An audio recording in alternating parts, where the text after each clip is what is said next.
விருந்தோம்பலும் மருந்தோம்பலும் என்பது குறித்து நாம் பேச போகிறோம். நம் சங்க இலக்கியங்களில் விருந்தோம்பல் பெரிதாக பேசப்பட்டிருக்கிறது. நெருநல் வந்த விருந்திற்கு மற்றுத்தன் இரும்புடை பழவாள் வைத்தனன் இன்று இக்கருங்கோட்டு சீரியாழ் பணயம் அப்படின்னு புறநானூரில் ஒரு பாடல் வந்திருக்கு. பணம் இல்லை, விருந்தினர்கள் வந்துட்டாங்க. நேற்று வந்த விருந்துக்கு தன்னுடைய வாளை வைத்து அவன் அரிசி வாங்கி கொண்டு வந்து சமைக்கிறான். இன்னைக்கு வந்துட்டாங்க விருந்து, அதனால் யாழை வைத்து அவர்களுக்கு விருந்தோம்புகிறான் அப்படின்னு.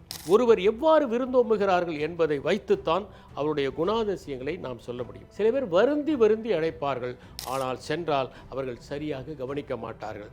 ஒருவர் விருந்தோம்புகிற பண்பு என்பது மகத்தான ஒன்றாக இருக்கிறது. அவர்கள் நம்முடைய வீட்டுக்கு வருகிற போது எப்படி நடந்து கொள்கிறார்கள் என்பது வேறு விதமாகவும், அவர்கள் வீட்டுக்கு சென்றால் எப்படி நடத்துகிறார்கள் என்பது இன்னொரு விதமாகவும் இருப்பதை நாம் பார்க்கிறோம். விருந்தை பற்றி சொல்லும்போது விருந்தும் மருந்தும் 3 நாள் அப்படிங்கிற ஒரு பழமொழி சொல்லுவாங்க. அதில் முதல் நாள் வாழை இலை, 2ஆம் நாள் தையல் இலை, 3ஆம் நாள் கையிலை அப்படின்னு கூட ஒரு பழமொழி தமிழ்நாட்டில் இருக்கு. சில நேரங்களில் விருந்து மட்டுமல்ல, மருந்து கூட தொடர்ந்து எடுத்துக்கொள்ள வேண்டியதாக இருக்கிறது. இரத்த கொதிப்பு, நீரிழிவு போன்றவையெல்லாம் வந்தால் தொடர்ந்து மருந்து எடுத்துக்கொண்டே இருக்க வேண்டிய சூழல் ஏற்படுகிறது. விருந்தோம்பலை பற்றி கூறுகிற போது நாம் மருந்தோம்பலை பற்றியும் நினைத்து பார்க்க வேண்டும். சில பேர் பார்த்தீங்கன்னா எப்போ பார்த்தாலும் ஒரு செட்டப் மெடிசன் வச்சுருப்பாங்க.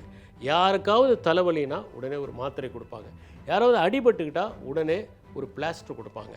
யாராவது ஒருத்தர் எனக்கு சளி இருக்குது அப்படின்னு சொன்னால் ஒரு டேப்லெட்டை கொடுத்து நீங்கள் ஆவி பிடிங்க அப்படின்னு சொல்லுவாங்க. இந்த மாதிரி எல்லா நேரங்களிலும் அவர்கள் மருந்தை வைத்துக்கொண்டு அடுத்தவர்களுக்கு ஏதேனும் உபாதை இருந்தால் அதை நீக்குவதற்கு அவர்கள் முயற்சி செய்வார்கள்.